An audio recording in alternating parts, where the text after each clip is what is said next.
حجاج بن یوسف ظالم تھا، ظلم کرتا تھا، زیادتی کرتا تھا۔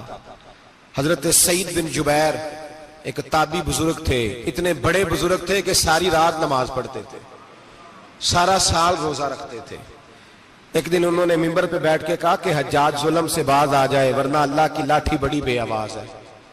اللہ کی لاٹھی، اس کا کیا مطلب ہوتا ہے؟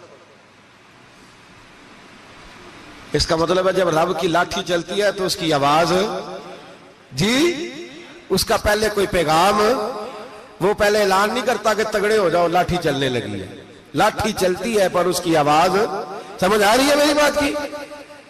جمعۃ الوداع کے لیے تشریف لانے والے احباب خاص غور فرمائیے گا۔ حجاج بن یوسف کو پتا چلا کہ حضرت سعید بن جبیر نے میرے خلاف بات کی، بلا لیا، کہنے لگا تو نے میرے خلاف بات کی ہے؟ فرمانے لگے کی ہے۔ کہنے لگا تجھے پتا ہے میں قتل کر دوں گا؟ آپ فرمانے لگے نہ تو زندگی کا مالک ہے نہ موت کا مالک ہے، تو کیسے قتل کر؟ کہنے لگا تجھے پتا ہے میرا؟ فرمایا میں نے تجھے نہیں، میں نے تو کئی شداد، کئی حماد، کئی قارون، کئی فرعون، کئی نمرود دیکھے، کئیوں کی داستانیں سنی، تو کون ہے؟ تو چھوٹا سا ہے۔ ایک جملہ ہے مولانا جلال الدین رومی کا، بڑے درویش تھے، ایک بات کہہ گئے، کہنے لگے نمرود جتنے پیسے نہیں، فرعون جتنی حکومت نہیں، قارون جتنی دولت نہیں، ورنہ فرمانے لگے میرے زمانے میں بھی کئی لوگوں کا خدا بننے کو دل کرتا ہے، کئی لوگوں کا دل کرتا ہے، لیکن نمرود جتنے پیسے، فرعون جتنی طاقت اور قارون جتنی دولت نہیں، ورنہ ہو سکتا ہے لوگ دعویٰ کر جائیں معاذ اللہ ثم معاذ اللہ۔ یہ آج سے کئی سو سال پہلے وہ کہہ رہے ہیں، آج تو حالات بڑے ابتر ہیں، اس کی نسبت خطرناک ہے۔ فرمانے لگے حضرت سعید بن جبیر تو زندگی موت کا مالک نہیں۔ کہنے لگا پکڑو، قتل کرو اسے، لے جاؤ۔ جب پکڑ کر کھینچ کر لے جا رہے تھے نا تو حضرت سعید بن جبیر مسکرانے لگے۔ اب ظالم کے سامنے مسکرائے تو اس کو بڑا غصہ آیا، یہ میرا مذاق اڑاتا ہے؟ بلا لیا، ادھر آؤ، کیوں مسکرا رہے ہو، کیا ہوا؟ تو حضرت سعید بن جبیر کہنے لگے میں مسکرا رہا ہوں تیری بیوقوفی پر اور اپنے اللہ کی دی ہوئی ڈھیل پر۔ میں مسکرا رہا ہوں کہ یا اللہ کیا بات ہے، کیا تیرا شان ہے، کیسے لوگوں کو ڈھیل دی ہوئی ہے۔ میں مسکرا رہا ہوں تیری بیوقوفی پر کہ تو سمجھتا ہے شاید مجھے پوچھنے والا کوئی نہیں۔ کہنے لگا اس کو باہر نہ لے جاؤ، میرے سامنے قتل کرو۔ ٹھیک ہے جی، قتل کرنے لگے تو حضرت سعید بن جبیر نے منہ کعبے کی جانب کر لیا، انی وجہت وجہی للذی فطر السماوات والارض حنیفا وما انا من المشرکین۔ جب آپ نے یہ آیتیں پڑھی نا کہ میں نے منہ کر لیا ہے اپنے رب کی جانب، کرو مجھے قتل، کہنے لگا نہیں نہیں، اس کا منہ پھیرو، کعبے کی طرف ہو کے قتل نہ ہو، ہے ظالم پر پاگل ہو گیا ہے۔ حضرت سعید بن جبیر کے حوصلے نے شکست دے دی، ناکام ہو گیا، مخبوط الحواس ہو، کہنے لگا اس کا منہ پھیر دو۔ جب کعبے سے پھیرا تو آپ فرمانے لگے للہ المشرق والمغرب فإنما تولى فثم وجه اللہ۔ اللہ فرماتا ہے تو مشرق اور مغرب سارا ہی اللہ کا ہے، جدھر بھی منہ کرو گے ادھر اللہ ہی اللہ ہے، جدھر بھی منہ کرو گے ادھر اللہ ہی اللہ ہے، چاروں جانب۔ پھیر دے جدھر منہ پھیرنا ہے، تو نے پھیر دیا منہ۔ حضرت سعید بن جبیر کے گلے پہ خنجر رکھا تو آپ نے ہاتھ اٹھائے، کہنے لگے اے اللہ میرے بعد اسے کسی اور پر مسلط نہ کرنا، میرے بعد کسی اور پر مسلط نہ، بس میں آخری ہوں۔ جب آپ ذبح ہوئے تو اتنا خون نکلا کہ لوگ کہتے ہیں جتنا اونٹ کے وجود سے نکلتا ہے، تر ہو گیا سارا اس کا دربار۔ ایک سمجھدار آدمی کو بلا کے کہنے لگا اتنا خون میں نے بڑے بندے قتل کرائے ہیں پر اتنا خون نہیں نکلا۔ تو وہ کہنے لگے لوگ مر جاتے، مرتے وقت ڈر جاتے ہیں، سہم جاتے ہیں، خون سکڑ جاتا ہے، لگتا ہے یہ شخص جب دنیا سے گیا ہے تو ڈٹ کے گیا ہے، یہ ڈٹ کے گیا ہے دنیا سے۔ حجاج بن یوسف رات کو سویا تو تڑپ کے اٹھا، کیا ہوا؟ گھر والے کہنے لگے کیا ہوا؟ کہنے لگے سعید بن جبیر خواب میں آئے اور کہتے ہیں اٹھ مجھے بتا تو نے مجھے کیوں قتل کیا، بتا کیوں مارا؟ اگلی رات پھر سویا تو وہی خواب، پھر سویا تو وہی خواب۔ گناہ نفسیاتی مریض بنا دیتا ہے، ظلم تجھے مخبوط الحواس کر دیتا ہے۔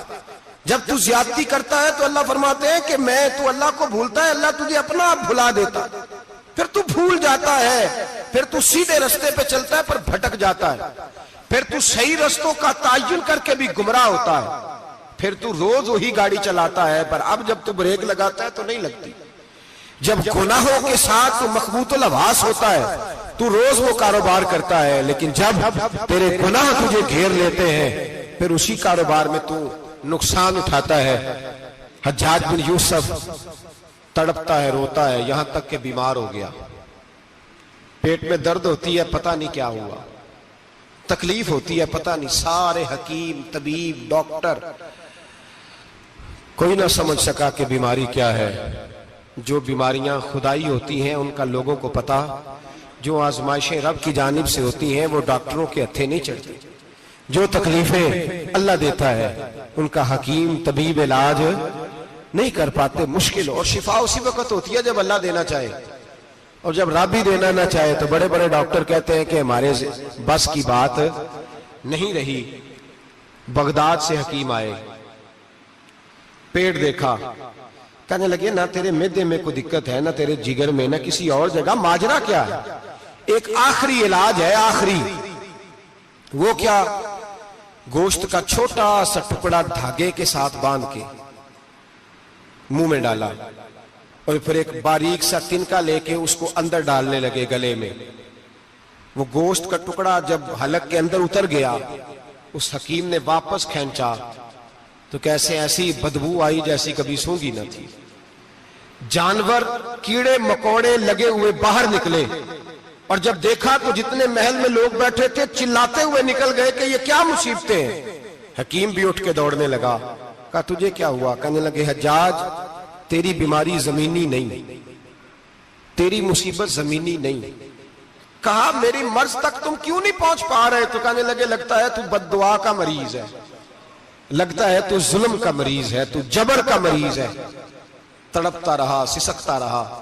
ایک وقت وہ بھی آیا کہ گھر والوں نے کمرے میں بند کر کے تالا لگا دیا، دیوار سے ٹکرے مارتا۔ او بھائی، جو گناہوں کے بیمار ہوتے ہیں انہیں شفا نہیں ہوتی، جو ظلم، جبر، بربریت کے بیمار ہوتے ہیں انہیں سکون قلبی میسر نہیں آتا۔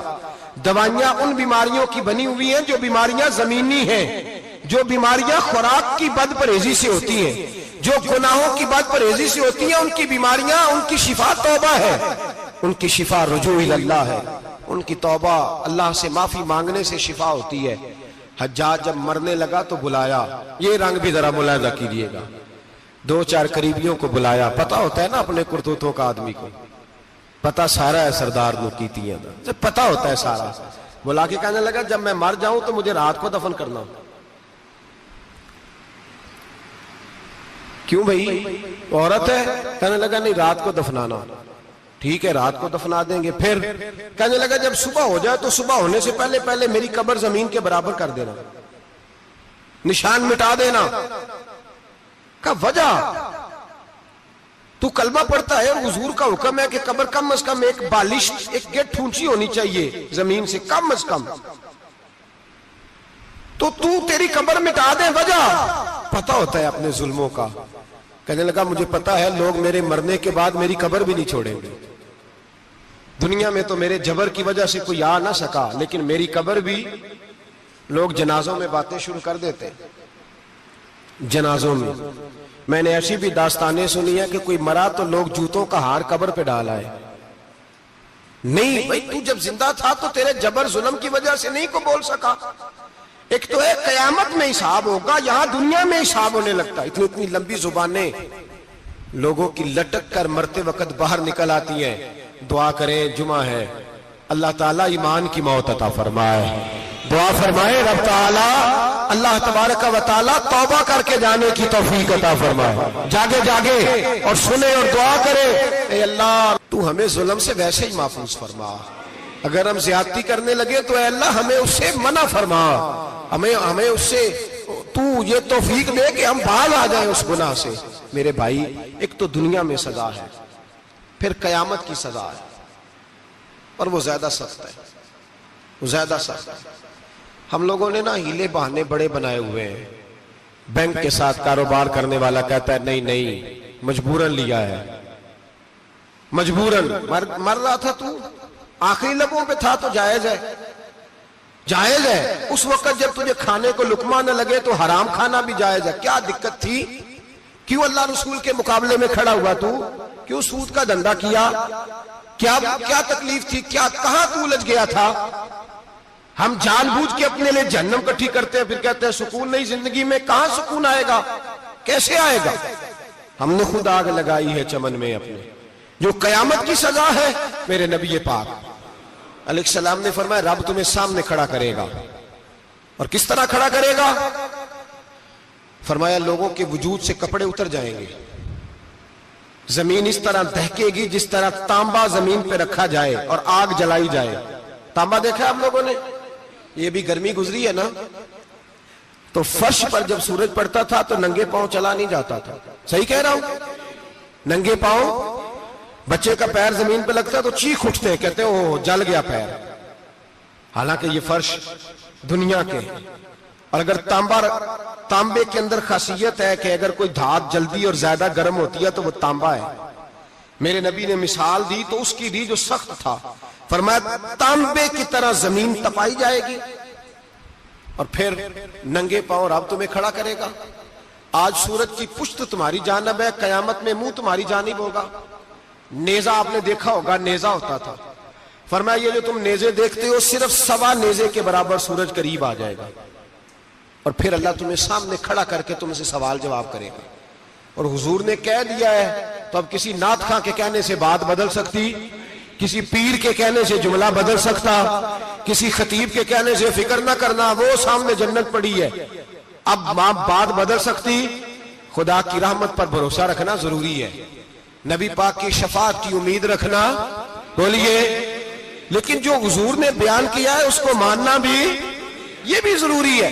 میرے نبی پاک نے فرمایا اللہ تم سے حساب لے گا اور اللہ پوچھے گا، تم نے جواب دینا ہے۔ حضور کس کس شے کا؟ فرمایا جو پہنتے ہو اس کا جواب نہیں دینا، جو کھاتے ہو اس کا جواب نہیں دینا، جو اللہ کے رستے میں دیتے ہو اس کا جواب، باقی ہر شے کا جواب دینا ہے۔ ادھر جو پلاٹ ہے اس کا بھی جواب دینا ہے، اور وہ جو بچوں کو پیسے بتائے ان کا بھی جواب دینا ہے، جو چھپائے ہیں ان کا بھی۔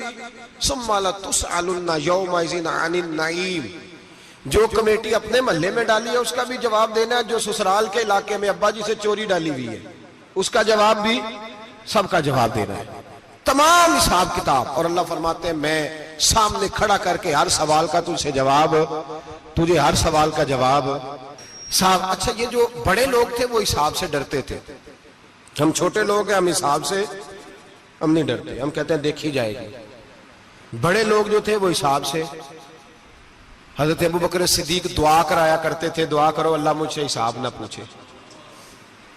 حضرت عمر فاروق رضی اللہ تعالیٰ عنہ اپنے بیٹے سے کہتے تھے بیٹا اپنے باپ کے لیے رحمت کی دعا کرنا، میں درگزر والا ہوں، میں حساب والا کوئی نہیں۔ بڑے لوگ ڈرتے تھے، بڑے لوگ۔ حضرت عثمان غنی قبر پہ کھڑے ہوتے تھے تو داڑھی آنسوؤں سے بھیگ جاتی، غلام کہتے ہیں حضور 3 دفعہ نبی پاک نے آپ کو جنت کی بشارت دی ہے، 3 دفعہ بشارت دی ہے، تو آپ کیوں اتنا روتے ہیں؟ عثمان غنی فرماتے جس رسول نے مجھے جنتی کہا ہے اسی محبوب نے مجھے فرمایا تھا عثمان قبر آخرت کی منزلوں میں سے پہلی منزل ہے۔ اور آپ فرماتے میرے تو کمرے میں دیا گل ہو جائے تو مجھے ڈر لگتا ہے، اس میں تو مکمل اندھیرا ہے۔ آپ فرماتے کھڑکیاں بند ہو تو دم گھٹنے لگتا ہے، اس کو تو دروازہ ہی کوئی نہیں، روشن دان تک نہیں۔ بھائی جو بڑے تھے وہ ڈر رہے تھے۔ مولا علی شیر خدا نماز کا وضو کر کے کانپتے تھے، کانپتے۔ علی آپ مرحب کے سامنے نہیں کانپے، خیبر کا دروازہ اکھاڑتے نہیں کانپے، بدر احد خندق حنین اور خیبر میں نہیں کانپے، تو یہاں آپ فرمانے لگے مالک کے سامنے جاتے ہوئے ڈر آتا ہے۔ بڑے لوگ کانپتے تھے، بڑے لوگ۔ آج کون سا جمعہ ہے؟ سارے بولیے۔ حالانکہ یہ اگلے سال دوبارہ آئے گا، ہمارا نہیں پتا کہ ہم فدا ہو جائیں کہ کیا بنے۔ یہ کون سا جمعہ ہے؟ آیا جمعہ الوداع، آئے ہم پڑھیں۔ آج ایک فکر لے کر کے جانا، ایک سوچ جہاں روز رات کو بیٹے کی ٹینشن، بیٹی کی ٹینشن، بھائی کی ٹینشن، پوتے کی ٹینشن ہوتی ہے نا، ایک ٹینشن اور اپنے آج ایک ٹینشن بڑھا لو، قبر کی ٹینشن پیدا کر لو، قیامت کی تھوڑی سی فکر کر لو، تھوڑی سی ایک لمحے کے لیے صحیح تھوڑا خیال پیدا کرے۔ حضرت حسن بصری نام سنا ہوا ہے نا، یہ حضرت علی کے شاگرد ہیں، نبی پاک کے گھر میں آ جاتے تھے کئی دفعہ، بچے تھے جب۔ حضرت حسن بصری تابعی ہیں، فرماتے خانہ کعبہ میں عمرہ کرنے گیا، طواف کعبہ کر رہا تھا تو بڑا عجیب منظر ہوا، رات کی تنہائی ہوئی، اس وقت کئی دفعہ طواف بند بھی ہوتا تھا، اس لیے کہ رش کم ہوتا تھا تو رات کو سب سو جاتے۔ کہتے رات ذرا گہری ہوئی تو لوگ اپنا اپنا خیمہ لے کے جاتے تھے، اب تو ہوٹل ہے نا تو خیمے لگتے تھے، لوگ خیمہ لے کے جاتے تھے، جہاں جگہ ملتی تھی خیمہ لگا کے رہتے تھے۔ فرماتے میں رات کو سویا خیمے میں، ایک دردناک آواز آئی، میٹھی ہے دھیمی ہے پر درد بڑا ہے، کوئی رونے والا رو کے کہتا ہے اللہ حساب قیامت میں مجھ سے نہ لینا، اے اللہ تنہائی میں جتنا مرضی حساب لینا پر لوگوں کے سامنے نہ لینا۔ اور پھر کہتا ہے اللہ فضل تو تب کرے جب تو میرا حساب پوچھے ہی نہ۔ پھر چند منٹ گزرے تو پھر وہ رونے لگا، میرے کانوں میں آواز آئی، کہنے لگا اے اللہ حساب تو ان کا لیا جاتا ہے جو حساب کے قابل ہوتے ہیں۔ اعلیٰ حضرت کہتے ہیں نا رضا سے تو کیا حساب لے گا، رضا بھی کسی حساب میں ہے، اے اللہ میں قابل نہیں، مجھ سے حساب نہ لینا۔ کہتے تھوڑی دیر گزری تو پھر وہ رونے لگا، پھر ذرا سانس سنبھلے تو پھر کہنے لگا اے اللہ میں تو لوگوں کو کوئی بندہ حساب پوچھ لے تو نہیں دے سکتا، میں تجھے کیسے حساب دوں گا، پھر تڑپنے لگا۔ کہتے تھوڑی دیر گزری تو پھر ایک لفظ انہوں نے کہے رونے والے نے، کہنے لگے اللہ دیکھ تیرے محبوب کا فرمان ہے جو معافی مانگے تو اسے معاف کر دیا کرتا ہے، اے اللہ میں معافی مانگنے آیا ہوں اور مسجد نہیں آیا، میں کعبۃ اللہ ہی آ گیا ہوں۔ کہتے ہیں وہ اتنا روئے کہ چیخ آئی ان کی، اور جب دھڑام سے کوئی زمین پہ گرا تو میں پریشان ہوا کہ اب تو بے ہوش ہو گیا۔ فرماتے ہیں میں زور سے اٹھا فٹافٹ اور اس شخص کی طرف بڑھا، میرے دل میں خیال ہے کوئی گناہگار ہے بیچارہ، تو چلو میں بھی دعا کرتا ہوں، اس کو کہتا ہوں بیٹے فکر نہ کر اللہ تیری مدد کرے گا۔ فرماتے میں گیا اس نیت کے ساتھ کہ میں کہوں گا چلو اٹھو تم بھی دعا کرو میں بھی کرتا ہوں، اللہ ہم سے حساب نہ پوچھے۔ کہتے میں گیا تو وہ شخصیت بے ہوش پڑی تھی، کالے سیاہ بال ان کے چہرے پہ بکھرے ہوئے تھے۔ کہتے ہیں لوگوں جب میں نے زلفیں ہٹائیں چہرے سے تو میرا وجود کانپنے لگا آسمان ٹوٹ پڑے گا، زمین پھٹ جائے گی، ستارے بکھر جائیں گے، آج بہہ جائیں گے سمندر۔ فرماتے ہیں میری چیخیں نکل گئی، یہ کوئی گناہگار تو نہیں، یہ تو حضرت فاطمہ کے پوتے امام زین العابدین ہے، یہ تو امام حسین کا وہ بیٹا ہے جو کربلا میں تنہا بچے تھے۔ فرماتے ہیں میں امام کا چہرہ دیکھا تو بھاگ کے آیا اور میں نے اپنی داڑھی ان کے پیروں کے ساتھ مس کی اور میں نے کہا حضور اٹھئے۔ امام اٹھے تو میں نے کہا شہزادے تیرے تو اشارے سے اللہ کئی گناہگاروں کو بخشے گا، تیری تو دعا سے اللہ بخشے گا، یہ کیا کر رہے ہو؟ تو امام زین العابدین کہنے لگے حسن بصری ادھر آ یار، ادھر آؤ بزرگو، میرے دادا کے پاس رہنے والے ہو، میں نے نا آج ہی سنا ہے کہ اس کا عذاب بڑا سخت ہے، آؤ میرے لیے دعا کرو، اللہ پاک مجھ سے حساب نہ پوچھے۔ کہا حضور نہ کریں۔ آپ فرمانے لگے تجھے نہیں پتا کچھ چیزیں ایسی ہیں کہ رب نے اگر حساب پوچھا تو میں واقعی جواب نہیں دے پاؤں گا، چل کر میرے لیے دعا۔ کہتے میں نے ہاتھ باندھے حضور میں نہیں کرتا، اٹھا کہہ۔ فرماتے میں نے ہاتھ اٹھائے، میں نے کہا اے اللہ تیرے رسول کا شہزادہ ہے، یہ تیرے رسول کا شہزادہ ہے، یہ کہہ رہا ہے تو فضل کر۔ وہ بھائی جو بڑے تھے وہ تو تڑپتے تھے، سسکتے تھے۔ ابو علی ہیتی کہتے خانہ کعبہ میں پتھر پہ سر رگڑ رگڑ کے کوئی بوڑھا کہہ رہا تھا اے اللہ اول تو حساب نہ لینا، اور اگر لینا تو مجھے اندھا کر کے اٹھانا، میں تیرے نیک بندوں کے سامنے شرمندہ نہیں۔ اقبال رو پڑے، اقبال کچھ لوگوں نے لکھا ہے یہ آخری ربائی ہے ڈاکٹر اقبال کی، آخری، اس کے بعد شاید اس نے کلام نے کچھ سیرت نگاروں کا خیال ہے۔ اقبال مدینے کی طرف منہ کر کے کہنے لگے تو غنی از ہر دو عالم من فقیر، اللہ تو غنی ہے میں تو فقیر ہوں، روز محشر عذر ہائے من پذیر، اے اللہ اول تو میرا کوئی عذر قبول کر لینا محشر کے دن، اور اگر نہ کرنا ہوا اگر تمہیں بینم حسابم نہ گزیر، اگر ضرور ہی میرا حساب لینا ہے، اے اللہ اگر تو نے ضرور لینا ہے، اے اللہ اگر ضرور ہی لینا حساب، اول تو میرا عذر مان لینا، میری کمزوری پہ رحم کرنا، اے اللہ میرے بڑھاپے پر میری کمزوری پر رحم کرنا، اگر ضرور حساب لینا ہے از نگاہ مصطفیٰ پنہا بغیر، تو اے اللہ ذرا حضور کی نگاہوں سے اوجھل کر کے لینا، اے اللہ مجھے شرم آئے گی، میرے مصطفیٰ کریم فرمائیں گے میں تو تجھے ہر بات سمجھا کے آیا، ایک جگہ تیری رہنمائی کر کے آیا، تو کیسے عمل کما، ذرا اوجھل کر کے از نگاہ مصطفیٰ پنہا بغیر، ذرا حضور کی آنکھوں سے اوجھل کر کے سائیڈ پہ کر کے لینا، میں برداشت نہیں کر پاؤں گا۔ حضرت ابو علی ایتی کہتے ہیں بابے نے سر رکھا ہوا ہے اور کہتے ہیں اللہ مجھے اندھا کر کے اٹھانا، فرماتے میں گیا، میں نے کہا چلو میں دعا کرتا ہوں جا کے، فرماتے جب میں نے جا کے بزرگوں کی کمر پہ ہاتھ رکھا، ان کا چہرہ دیکھا تو یہ کوئی گناہگار تو نہیں، یہ تو بغداد کے پیر عبد القادر جیلانی ہے، یہ تو محبوب سبحانی غوث سمدانی ہے، یہ تو وہ شخص ہے جو قدم لگائے تو اللہ ولایت عطا کرتا ہے۔ جو بڑے تھے وہ ڈر رہے تھے، معین الملت والدین، عطائے رسول، ہند الولی، غریب نواز حضرت خواجہ معین الدین اجمیری رحمت اللہ علیہ، خواجہ قطب الدین بختیار کاکی کو تنہائی میں بلا کے کہنے لگے معین الدین سید زادہ ہے، معین الدین حضور کے خاندان میں پیدا ہوا ہے، معین الدین سے اس کے پیر کو بڑی امیدیں تھیں، معین الدین کو رسول پاک نے ہندوستان بھیجا تھا، پر قطب الدین یار معین الدین تبلیغ کا حق نہیں ادا کر سکا۔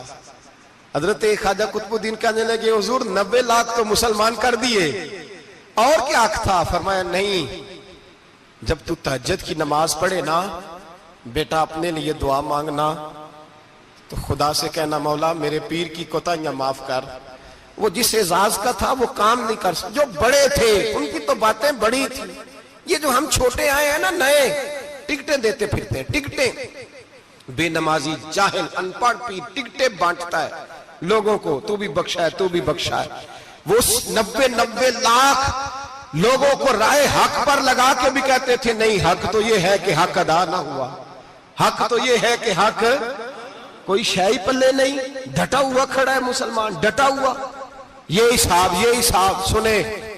کسی نے حضرت ابو ہریرہ سے کہا کہ کوئی ایسی حدیث سناؤ جو آپ کو بھی بڑی محبوب ہو، حضرت ابو ہریرہ نے چیخ ماری، رونے لگے اور بے ہوش ہو گئے، پھر ہلایا پانی پلایا، اٹھے، کہا حضور بات کی تھی حدیث سنائے، پھر رونے لگے۔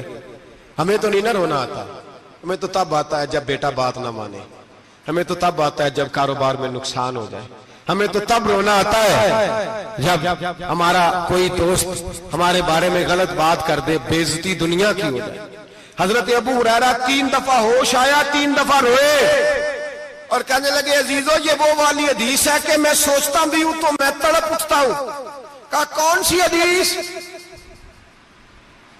تو حضرت ابو ہریرہ کہنے لگے میں نے نبی پاک سے سنا ہے قیامت میں سب سے پہلے علماء کا حساب ہوگا، سب سے پہلے علماء کا۔ رب کریم فرمائے گا تمہاری دین کے نام پر بڑی موجیں تھیں، تمہارے بڑے پوسٹر چھپتے تھے، لائنیں بنا کے لوگ تمہارے ہاتھ چومتے تھے، لوگ تمہاری گڑی کو بھی چومنا اپنے لیے سعادت سمجھتے تھے۔ بتاؤ میرے رسول کے نام پر کھانے والوں کیا کر کے آئے ہو؟ عمل بتاؤ، عمل، موج بڑی کی نا تم نے، بتاؤ عمل۔ علماء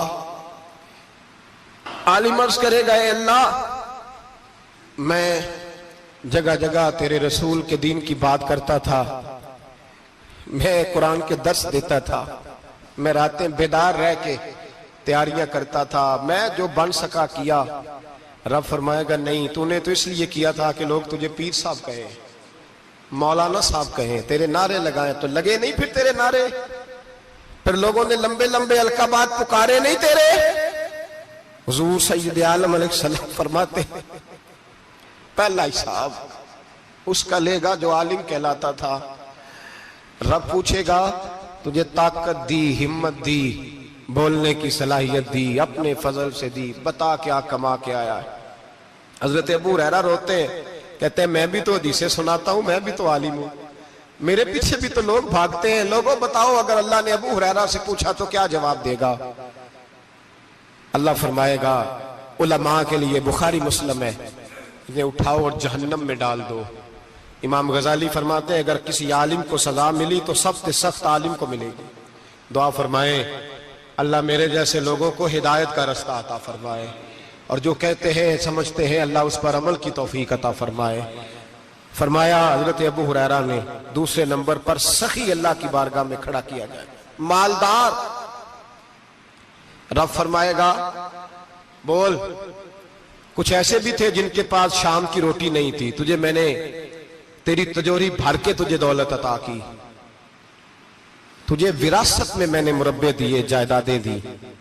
بتا وہ کچھ وہ تھے سویرے مزدوری کرنے جاتے تھے، کما کے لاتے تھے، ہزاروں روپیہ تیری بینک میں پڑا تھا، بتا کیا کیا تو نے؟ اے اللہ میں نے مسجد میں دیے، مدرسے میں دیے، 30 دن افطاریاں پکاتا رہا. اللہ فرمائے گا تو جھوٹ بولتا ہے، تو سارا کچھ اس لیے کرتا تھا کہ لوگ تجھے سخی کہے. ہاں ہاں تیرا اعلان ہوا مسجد میں، لوگوں نے کہا وہ دیکھو کتنے پیسے دے رہا ہے، اس کا وہ دیکھو نام لکھا ہوا ہے ہسپتال کے ایک کونے میں کہ یہ والا بلاک فلاں سیٹھ صاحب نے بنایا،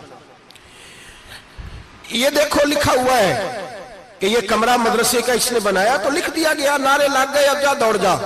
اللہ جہنم میں پھینک دے گا. فرمایا پھر شہید کھڑا کیا جائے گا. ہاں بھئی تجھے طاقت دی، ہمت دی، بتا کہاں خرچ کی، کہاں؟ اے اللہ شہید ہی ہو گیا. فرمایا وہ تو اس لیے ہوا تھا کہ لوگ تجھے شہید کہیں، بہادر کہیں، تیرے نام پہ روڈ کا نام رکھا جائے، تمغہ حسن کارکردگی ملے سو مل گیا. میرے لیے بتا کیا کر کے آیا ہے، میرے لیے. اسے اٹھاؤ اور جہنم میں پھینک دو. بھائیو عذاب کڑا ہے، عذاب سخت ہے، حساب سخت ہے، اور جو حساب لینے والا ہے اس کو. میں نا تراویح ہو رہی تھی تو قاری صاحب نے ایک سورہ یاسین شروع کی، وَامْتَازُوا الْيَوْمَ أَيُّهَا الْمُجْرِمُونَ. اللہ فرماتا ہے قیامت میں کہوں گا مجرم جو ہے نا وہ صفوں سے باہر آ جائے، صفوں سے باہر آ جائے. ایک ہمارے فزکس کے ٹیچر ہوتے تھے تو بڑی سخت چھڑی مارتے تھے، تو جب وہ قد بھی بڑا تھا، جلال بھی بڑا تھا، اور اصول بڑے اچھے انسان تھے لیکن سخت تھے، تو مجھے یاد آتا تھا کہ جب وہ سویرے آ کے کہتے جس نے کام نہیں لکھا وہ باہر نکل آئے. 2 قسم کی چوٹ لگتی تھی. ایک تو خیال یہ آتا تھا کہ شرمندگی بڑی ہوگی کہ سارے سٹوڈنٹ بیٹھے ہیں اور 2 3 4 ان کو کہا وہاں مرغے بن جاؤ، بڑی شرم آتی تھی. اور پھر جب وہ مارتے تھے اتنا سخت مارتے تھے کہ کئی دن تکلیف رہتی تھی، بتایا نہیں جاتا تھا. وہ سٹوڈنٹ بتاتے تھے کہ یار اس سے بچو کسی بھی طریقے، اور کسی کا کام رہ بھی جاتا تھا کہتے تھے اس پیریڈ کی ڈیوٹی سبق یاد کر کے آنا ہے. سخت ٹیچر کے بارے میں تیرا میرا یہ رویہ ہے. تو یاد آ رہا تھا جب وہ کہہ رہے تھے نا وَامْتَازُوا الْيَوْمَ أَيُّهَا الْمُجْرِمُونَ، تو میں صف میں کھڑا تھا تو 2 قطرے میرے بہہ گئے آنسوں کے. مجھے ساتھ بچہ کہنے لگا طبیعت ٹھیک ہے؟ میں نے کہا طبیعت تو ٹھیک ہے، کچھ یاد آ گیا ہے کہ میدان محشر میں یہاں تو چھپے ہوئے ہیں نا عیب، چھپے ہوئے. اور بھائی رب بڑا کریم ہے، عیبوں کے باوجود نوازتا ہے. میرا دعویٰ یہ ہے اگر ہمارے عیب کھل جائیں، لوگ ہمیں دھرتی پہ جینے نہ دیں، لوگ جینے نہ دیں، نکال دیں، اپنے بھی ہمیں برداشت نہ کریں، یہ تو اس کا کرم ہے. پتہ سارا ہے سردار نو کیتیاں دا، پردہ چپایا ہی تیرا پلا ہو سی. وَامْتَازُوا الْيَوْمَ أَيُّهَا الْمُجْرِمُونَ. اللہ فرمائے گا مجرم باہر آ جائے. یا اللہ کیا ہوگا؟ جب سوال جواب ہوں گے تو رب فرماتا ہے تیری زبان پہ مور لگا کے بند کر دوں گا، تیرے ہاتھ بولیں گے، پیر بولیں گے، سر بولے گا، پیٹ بولے گا۔ اس وقت کی فکر پیدا کریں، ٹینشن پیدا کریں۔ وقوع قیامت حق ہے، اور باندھ کے نا لوگ پیر باندھ کے زور کے ساتھ باندھتے۔ سگا بیٹا جب قبر میں دفن کرتا ہے نا تو وہ بھی کہتا ہے وہ کونا، یہ کونا تھوڑا سا مٹی کم ہے، یہاں بھی مٹی ڈالو۔ پہلے لوگ روزانہ جاتے ہیں، پھر ہفتے کے بعد، پھر مہینوں بیت جاتے ہیں۔ کچھ قبریں ایسی بھی ہیں جن پہ کھڑے ہوں تو لگتا ہے قبریں رو رہی ہیں، اور کہتی ہیں جاؤ میرے گھر والوں سے جا کے کہو کوئی پھیرا ہی لگا جائے، وہ ایک دفعہ آئے تو صحیح۔ کوئی مٹی نہیں ڈالتا۔ بادشاہوں کی قبریں روتی ہیں، سرمایہ داروں کی قبریں روتی ہیں، کوئی جاتا نہیں۔ اتنے اتنے موٹے سوراخ ہے قبروں میں، آپ اپنے شہر کے قبرستان پھر کے دیکھ لیں، سوراخ ہے۔ او بھائی، حضرت مولا علی شیر خدا قبرستان گئے تو پہلے رونے لگے، پھر کہنے لگے قبروں والوں کیا حال ہے تمہارا؟ تو آپ فرماتے ہیں مردہ مجھے اندر سے بول کے کہنے لگا علی کفن پھٹ گیا، ہڈیاں ٹوٹ گئی، مال تو دے آئے تھے وارثوں کو، پر حساب ہمیں دینا پڑ رہا ہے، تو بتا پیچھے کیا حالات ہیں؟ تو حضرت علی کہنے لگے تمہاری بیویوں نے اور نکاح کر لیے، تمہارے دوستوں نے نئے دوست بنا لیے، تمہاری اولادوں نے تمہارے بغیر جینا سیکھ لیا، تمہاری جائیدادیں بٹ گئیں، تمہارا پیسہ تقسیم ہو گیا۔ پہلے تو کوئی تمہارا نام لیتا تھا، اب تو تمہارا ذکر ختم ہو گیا ہے، اب تو ایک دو نسل تک تمہارا ذکر تھا، اب تو تمہیں یاد ہی کوئی نہیں کرتا۔ کہتے ہیں لوگ یہاں کوئی رہا کرتا تھا، یہاں کوئی ہوا کرتا تھا، اب تو تم قصہ پارینہ، قصہ ماضی ہو گئے۔ حساب کا وقت قریب ہے، قریب آ گیا وقت۔ اللہ فرماتے ہیں اقترب للناس حسابهم وهم فی غفلۃ معرضون، فرمایا حساب کا وقت قریب آ گیا ہے تو ابھی بھی غافل ہے۔ جمعۃ الوداع ایک پریشانی لگانے کا ارادہ تھا، بڑی پریشانیاں پالی ہیں، ایک پریشانی اور پال لو، جس کو یہ پریشانی لگ جائے اس کی عمل سمرنے لگ جاتا ہے۔ یہ پریشانی پال لو کہ اگر مجھے حساب دینا پڑے۔ حضرت عمر کا فرمان، آپ فرمایا کرتے تھے اپنا حساب خود کر لو قبل اس کے کہ اللہ تمہارا حساب کرے۔ خود کر لو اپنا حساب، خود کھاتے ٹھیک کر کے رکھو، چیک کر کے رکھو۔ میری دعا ہے اللہ پاک ہمیں ان میں شامل کرے جن کو وہ معاف کرنے والا ہے، آمین تو کہہ دے۔ اللہ تبارک و تعالی ہمیں ان لوگوں میں شامل کرے جنہیں اللہ بغیر حساب جنت عطا کرنے والا ہے۔ فکر پیدا کریں، سوچ پیدا کریں۔ اللہ تبارک و تعالیٰ کو راضی کرنے کے ایام ہے اور اس کی رضا کی طرف توجہ کریں سارے حضرات۔ اللہ تبارک و تعالیٰ آپ کو سعادت مندیاں اور برکتیں عطا فرمائے۔ آخر دعوانا